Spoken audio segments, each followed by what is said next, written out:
നമസ്കാരം. മലയാളി വാർത്ത ഇൻഡെപ്തിലേക്ക് സ്വാഗതം. അമ്മ മകനെയാണോ കൊല്ലുന്നത്, അല്ലെങ്കിൽ മക്കൾ അമ്മമാരെയാണോ കൊല്ലുന്നത്, അച്ഛനെയാണോ കൊല്ലുന്നത്, അല്ലെങ്കിൽ ഇവരെല്ലാവരും ചേർന്ന് അമ്മമാരെയാണോ കൊല്ലുന്നത്? അങ്ങനെ ആര് ആരെയെ കൊല്ലുന്നു എന്ന വാർത്തയാണ് ഇപ്പോൾ നമ്മൾ കേട്ടുകൊണ്ടിരിക്കുന്നത്. അതായത് പേരുകളും ആളുകളും മാത്രമേ മാറുന്നുള്ളൂ. കൊലപാതകങ്ങൾ അത് നിത്യവും നമ്മുടെ നാട്ടിൽ ഒരു സമസ്യ പോലെ നടന്നുകൊണ്ട് വരികയാണ്. അതത്ര നല്ല കാര്യവുമല്ല. കാരണം ഈ കൊലപാതകം നടത്തുന്നവർ ആരും തന്നെ കൊലപാതക പരമ്പരയോ കൊലപാതക ചരിത്രമോ അവർക്ക് അങ്ങനെ ഒരു പശ്ചാത്തലമോ ഉള്ള ആൾക്കാരല്ല. മറിച്ച് പെട്ടെന്നുണ്ടാകുന്ന വൈരാഗ്യമോ അല്ലെങ്കിൽ ലഹരിക്ക് അടിമയായവരോ അല്ലെങ്കിൽ എന്താണ് കാര്യമെന്ന് അവർക്ക് പോലും അറിയാത്ത തരത്തിൽ ഉള്ള കൊലപാതകമാണ് നടക്കുന്നത്. ഇപ്പോഴിതാ ഷാർജയിൽ മലയാളി യുവതി പിഞ്ചു കുഞ്ഞിനെ കൊലപ്പെടുത്തിയിരിക്കുന്ന വാർത്തയാണ് കേൾക്കുന്നത്. വളരെ അതീവ ദാരുണമായി അതീവ ക്രൂരമായുള്ള കൊലപാതകം എന്ന് വേണമെങ്കിൽ പറയാം. ആ കൊലപാതകം നടന്നതിന് ശേഷം ഇവരും ജീവനൊടുക്കിയിരിക്കുന്ന വാർത്തയാണ് പുറത്തു വരുന്നത്. കൊല്ലം കേരളപുരം സ്വദേശി നിതീഷ് വലിയ വീട്ടിലിന്റെ ഭാര്യ കൊട്ടാരക്കര ചന്ദനത്തോപ്പ് രഞ്ജിത ഭവനിൽ വിഭഞ്ചിക മണിയനും 33 വയസ്സാണ് പ്രായം. മകളായിട്ടുള്ള വൈഭവിയുമാണ് മരിച്ചത്. 1.5 വയസ്സുകാരിയായ മകളെ കൊലപ്പെടുത്തിയാണ് യുവതി കടും കൈ ചെയ്തത്. മകളുടെ കഴുത്തിൽ കയറിട്ട് തൂക്കിയ ശേഷം മറ്റേ അറ്റത്ത് ഈ വിഭഞ്ചികയും തൂങ്ങി മരിക്കുകയായിരുന്നു എന്നാണ് സംശയിക്കുന്നത്. യുവതിയുടെ കഴുത്തിൽ ആത്മഹത്യയുടെ വ്യക്തമായ അടയാളങ്ങൾ കണ്ടതായി സംഭവസ്ഥലം പരിശോധിച്ച ഡോക്ടർമാർ അറിയിച്ചു. കുടുംബ പ്രശ്നങ്ങളെ തുടർന്നാണ് കടും കൈ ചെയ്തത് എന്നാണ് പുറത്തുവരുന്ന വിവരങ്ങൾ. അമ്മയാണ് കുഞ്ഞിന്റെ മരണത്തിന് ഉത്തരവാദി എന്നാണ് പ്രാഥമിക നിഗമനം. ചൊവ്വാഴ്ച ഉച്ചയ്ക്ക് ഷാർജ അൽ നഹ്ദയിലെ ഫ്ളാറ്റിലായിരുന്നു സംഭവം. ദുബായിലെ സ്വകാര്യ കമ്പനിയിൽ HR വിഭാഗത്തിൽ ജോലി ചെയ്യുന്ന വിഭഞ്ചികയും ദുബായിലെ സ്വകാര്യ കമ്പനിയിൽ ഫെസിലിറ്റീസ് എഞ്ചിനീയറായ നിതീഷും കഴിഞ്ഞ കുറച്ചു കാലമായി സ്വരച്ചേർച്ചയിലായിരുന്നില്ല. മാത്രമല്ല ഇരുവരും വെവ്വേറെ സ്ഥലത്തായിരുന്നു താമസിച്ചിരുന്നതും. സ്ത്രീധനത്തിന്റെ പേരിൽ നിതീഷ് വിഭഞ്ചികയെ നിരന്തരം മാനസികമായി പീഡിപ്പിച്ചിരുന്നതായും വിവാഹമോചനത്തിന് സമ്മർദ്ദം ചെലുത്തിയിരുന്നതായും ഇവരുടെ ബന്ധുക്കൾ പറയുന്നു. എന്നാൽ വിഭഞ്ചികയ്ക്ക് വിവാഹമോചനത്തിന് ഒട്ടും താല്പര്യമുണ്ടായിരുന്നില്ല. വിവാഹമോചനം ഉണ്ടായാൽ താൻ പിന്നെ ജീവിച്ചിരിക്കില്ല എന്ന യുവതി വീട്ടുജോലിക്കാരിയോടും മാതാവിനോടും പറയുമായിരുന്നു. കഴിഞ്ഞ ദിവസം വിവാഹമോചനവുമായി ബന്ധപ്പെട്ട് വിഭഞ്ചികയ്ക്ക് വക്കീൽ നോട്ടീസ് ലഭിച്ചിരുന്നു.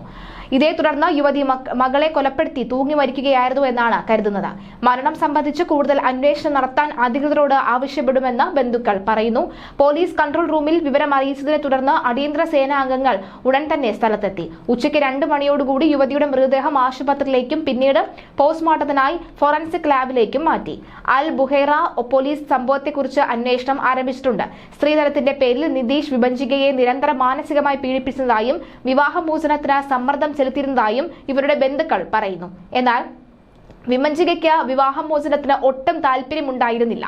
വിവാഹമോചനം ഉണ്ടായാൽ താൻ പിന്നെ ജീവിച്ചിരിക്കില്ല എന്ന് യുവതി വീട്ടുജോലിക്കാരിയോടും മാതാവിനോടും പറയുമായിരുന്നു. കഴിഞ്ഞ ദിവസം വിവാഹമോചനവുമായി ബന്ധപ്പെട്ട് വിഭഞ്ചികയ്ക്ക് വക്കീൽ നോട്ടീസ് ലഭിച്ചിരുന്നതായി പറയുന്നു. ഇതേ തുടർന്ന് യുവതി മകളെ കൊലപ്പെടുത്തി തൂങ്ങി മരിക്കുകയായിരുന്നു എന്നാണ് കരുതുന്നത്.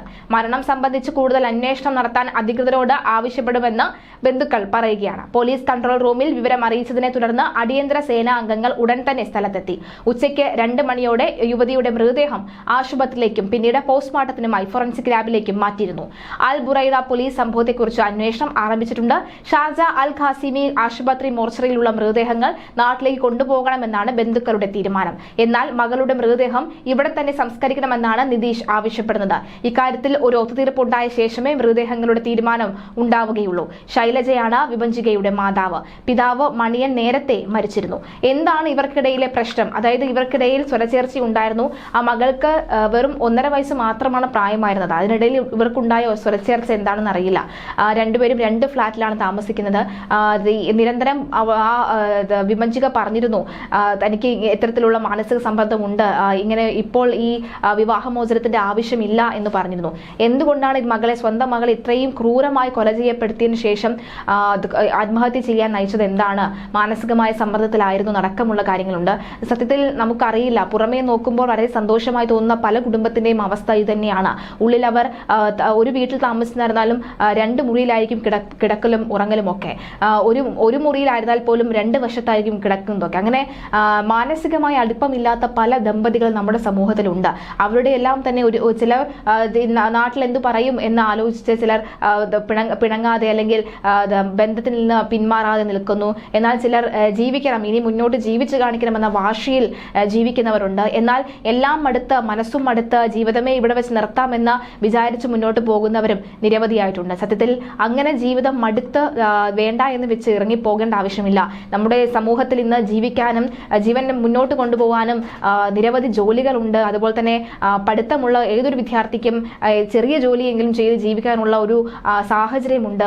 ഒരു പെണ്ണിനെ ഒറ്റയ്ക്ക് ജീവിക്കാനുള്ള ഒരു ചുറ്റുപാട് നിലവിലുണ്ട് പണ്ടത്തേക്കാൾ അപേക്ഷിച്ച് നോക്കുകയാണെങ്കിൽ. അങ്ങനെയുള്ളിടത്ത് നമ്മൾ എന്തിനാണ് ഇങ്ങനെ ആത്മഹത്യ ചെയ്ത് ഒരുപാട് സ്വപ്നം കാണേണ്ട, അല്ലെങ്കിൽ ഒരുപാട് വളരേണ്ട, ഒരുപാട് ഇനിയും ജീവിതം കാണേണ്ട ആ പിഞ്ചു കുഞ്ഞിന്റെ പോലും ജീവിതം നഷ്ടപ്പെടുത്തിക്കൊണ്ട് എന്തിന് ഇങ്ങനെ മരിക്കണം, എന്തിനിങ്ങനെ ചെയ്യണമെന്ന ചോദ്യം തന്നെയാണ് ഇപ്പോഴും ഉയരുന്നത്.